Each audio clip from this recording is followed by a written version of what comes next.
পৃথিবীটা ঠিক এমনই, যেভাবে ঠিক আমরা দেখি।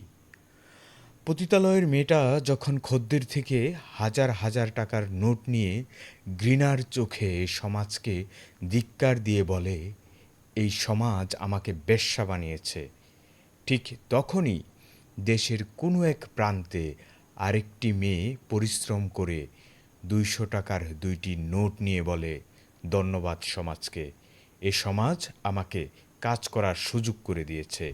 রাতের অন্ধকারে সিগারেটের ধোঁয়া উড়িয়ে বেকার ছেলেটি যখন ভাগ্যকে অভিশাপ দিয়ে দেশ ব্যবস্থাকে গালি দেয়, ঠিক তখনই দেশের কোনো এক প্রান্তে সিগারেটের সেলসম্যান ছেলেটি সারাদিনের ঘাম জড়ানো কাজ শেষে রাতের খাবার খায়। প্রশ্নের বিপরীতে তার জবাব, পরিশ্রমই আমাকে বেকারত্ব থেকে মুক্তি দিয়েছে।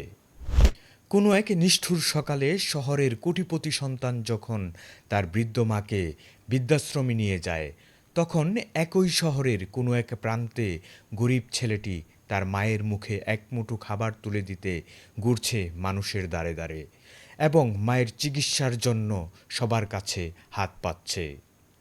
প্রশ্নের বিপরীতে তার জবাব থাকে, মা পাশে না থাকলে আমি বাঁচব কীভাবে।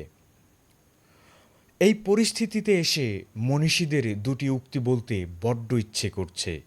সত্যিকার অর্থে জীবনে কিছু করতে চাইলে একটা রাস্তা খুঁজে পাবেন, আর কিছু না করতে চাইলে পাবেন শুধুই অজুহাত। পৃথিবীটা ঠিক এমনই, যেমনিভাবে আমরা দেখি।